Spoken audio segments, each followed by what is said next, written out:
여러분, 요즘 세상은 뭐든 편하면 편할수록 좋다고 하잖아요. 그런데 일부러 그 불편함을 파는 회사가 있다면 믿으시겠어요? 어떻게 그 불편함이 오히려 강력한 무기가 될 수 있었을까요? 오늘 자료 분석에서는 바로 그 역설적인 비즈니스 모델을 한번 제대로 파헤쳐 보겠습니다. 자, 이 모든 이야기의 배경이 되는 아주 핵심적인 철학부터 한번 살펴볼게요. 바로 정글과 동물원이라는 개념입니다. 우리 앞에 놓인 선택지는 보통 두 가지로 나뉩니다. 왼쪽 그림처럼 안전하고 모든 게 예측 가능한 동물원의 삶, 아니면 오른쪽처럼 위험이 도사리지만 진짜 생존 능력을 키울 수 있는 정글의 삶. 대부분은 아마 동물원의 안정을 택하겠죠. 근데 이 회사는 정반대를 이야기해요. 진짜 안전은 정글, 그러니까 단기적인 위험을 잡으면서 장기적인 생존 본능을 키우는 데서 온다는 거죠. 바로 이 피터 틸의 통찰이 이들의 철학을 한 문장으로 보여줍니다. 단기적인 안락함이라는 착각에서 벗어나서 장기적인 회복 탄력성을 기르는 것. 이게 모든 것의 출발점이었습니다. 좋습니다.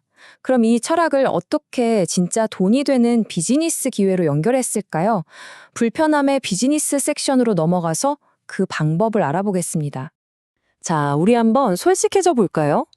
좋은 사람들이랑 어울려서 재밌게 노는 건 너무 좋죠. 근데 막상 그 모임을 내가 직접 만들어야 한다? 조직해야 한다. 어떠세요? 벌써부터 머리가 아파오진 않나요? 바로 그 지점에 엄청난 기회가 숨어 있었습니다. 해답은 바로 이 시소에 있습니다. 한쪽에는 우리가 정말 원하는 참여의 즐거움이 있고 다른 한쪽에는 아무도 원치 않는 운영의 귀찮음이라는 무거운 짐이 있죠. 트레바리는 뭘 했냐면요. 바로 이 무거운 짐을 기꺼이 대신 들어준 거예요. 그래서 사람들이 오롯이 즐거움만 누릴 수 있도록 시소의 균형을 기가 막히게 맞춘 겁니다. 왼쪽을 한번 보세요. 좋은 대화, 새로운 사람, 즐거운 시간. 이건 우리가 기꺼이 돈과 시간을 쓰는 영역이죠. 하지만 오른쪽은요? 장소 섭외하고 일정 조율하고 돈 계산하고 생각만 해도 피곤하잖아요. 트레바리는 바로 이 감정의 노동을 돈을 받고 해결해주는 아주 명확한 가치를 찾아낸 겁니다. 그러니까 핵심은 아주 간단합니다. 이들의 비즈니스 모델은 한마디로 귀찮음 흡수 서비스라고 정의할 수 있어요. 고객이 꺼리는 바로 그 마찰, 그걸 해결해주는 것. 그 자체가 돈이 되고 가치가 되는 거죠. 하지만 단순히 귀찮은 일만 해결해주는 건 아니었습니다. 이들은 오히려 의도적으로 어려움을 설계해서 더 큰 가치를 만들어냈는데요. 자, 뇌를 위한 헬스장 섹션에서 이게 무슨 말인지 자세히 살펴보겠습니다. 생각해보면 너무 당연한 얘기예요. 우리가 근육을 키우려고 헬스장 가서 일부러 무거운 걸 들면서 몸을 힘들게 하잖아요. 뇌도 똑같다는 겁니다. 진짜 성장은 뇌를 힘들게 쓰는 과정에서 일어나거든요. 트레바리는 바로 이 지점을 파고들어서 스스로를 뇌를 위한 헬스장이라고 정의했고 성장을 위해서는 의도적인 마찰이 꼭 필요하다고 강조합니다. 이 뇌운동 프로그램은 크게 세 가지 핵심 요소로 구성됩니다. 첫째는 가격을 필터로 사용해서 정말 진정성 있는 사람들만 모으는 거고요. 둘째는 의도된 마찰을 통해 성장을 유도하고 셋째는 메아리방, 그러니까 내 생각의 동굴을 부숴서 시야를 넓혀주는 겁니다. 이 메아리방 부수기에 아주 흥미로운 사례가 하나 있어요. 힐빌리의 노래라는 책을 읽고 토론할 때였는데요. 대부분의 사람들은 트럼프 지지층의 힘든 삶을 안타까워 여기는 분위기였죠. 그런데 한 멤버가 이런 말을 한 겁니다. 차라리 내가 저 힐빌리로 태어났으면 더 나았겠다고요. 정말 충격적인 관점이죠. 여기서 동의하냐 마냐는 중요하지 않아요. 중요한 건 내 평생 단 한 번도 해보지 않았을 생각과 정면으로 마주하게 만든다는 겁니다. 이게 바로 돈 주고도 사기 힘든 사고의 확장이라는 경험이죠.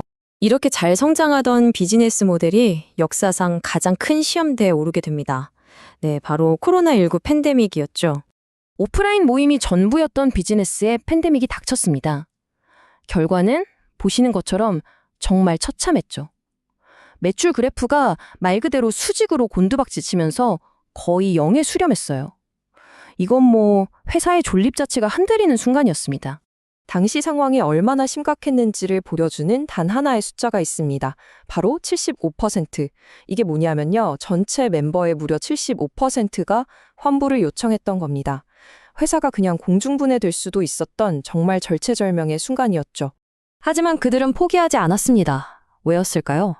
리더십은 이렇게 말합니다. 우리가 만들어낸 가치를 우리 두 눈으로 똑똑히 봤기 때문에. 단순히 돈이라는 숫자가 아니라 사람들의 변화와 연결이라는 본질적인 가치에 대한 확신. 그게 바로 그들을 버티게 한 힘이었습니다. 그리고 그들은 이 위기를 단순히 생존의 문제로 보지 않고 하나의 전략적인 기회로 바라봤습니다. 정글에서 살아남는 법을 철학으로 삼았던 회사답게 말이죠. 이 혹독한 위기를 통과하는 경험 자체가 그 누구도 따라할 수 없는 강력한 브랜드의 역사, 즉 헤리티지가 될 거라고 믿었던 겁니다. 위기를 이야기로 만든 거죠. 이 엄청난 위기를 극복한 후 이들의 비즈니스 모델은 현대사회에서 오히려 더 중요한 의미를 갖게 됩니다. 자, 커뮤니티의 미래는 어떤 모습일까요? 요즘 AI 시대잖아요. 왼쪽에 챗 GPT처럼 기계가 글을 쓰고 그림을 그리고 코딩까지 다 해주는 세상이죠. 그렇다면 오른쪽처럼 땀과 시간이 고스란히 담긴 진짜 인간의 노력은 과연 어떤 가치를 갖게 될까요? 혹시 그 가치가 사라지는 건 아닐까요? 아니요, 정반대입니다. 핵심은 바로 이거예요. 기술이 발전할수록 그렇게 쉽게 복제할 수 없는 인간 고유의 수고로움, 즉 고뇌하고 기여하면서 진정으로 연결되는 경험의 가치는 오히려 폭발적으로 증가합니다. 돈만 내면 되는 게 아니라 내 시간과 노력을 직접 들여야만 얻을 수 있는 경험이 점점 더 희소해지는 거죠. 그리고 이 모델은 사회적으로도 굉장히 중요한 의미를 갖습니다. 현대사회의 큰 병 중 하나인 외로움은 정부가 정책으로 해결하기엔 너무나 사적인 문제잖아요. 바로 그 틈을 파고들어서 집과 회사 밖에서 의미 있는 관계를 맺을 수 있는 제3의 공간을 제공하는 겁니다. 트레바리가 스스로 내린 정의는 이렇습니다. 혼자라면 읽지 않을 책을 함께 읽고 혼자라면 하지 않을 생각을 함께 하는 곳. 이 문장 하나가 이들이 추구하는 가치의 본질을 정말 잘 보여주는 것 같아요. 결국 이 모든 불편함과 마찰의 끝에는 바로 이 하나의 문장이 남는 것 같습니다. 세상을 더 지적으로, 사람들을 더 친하게.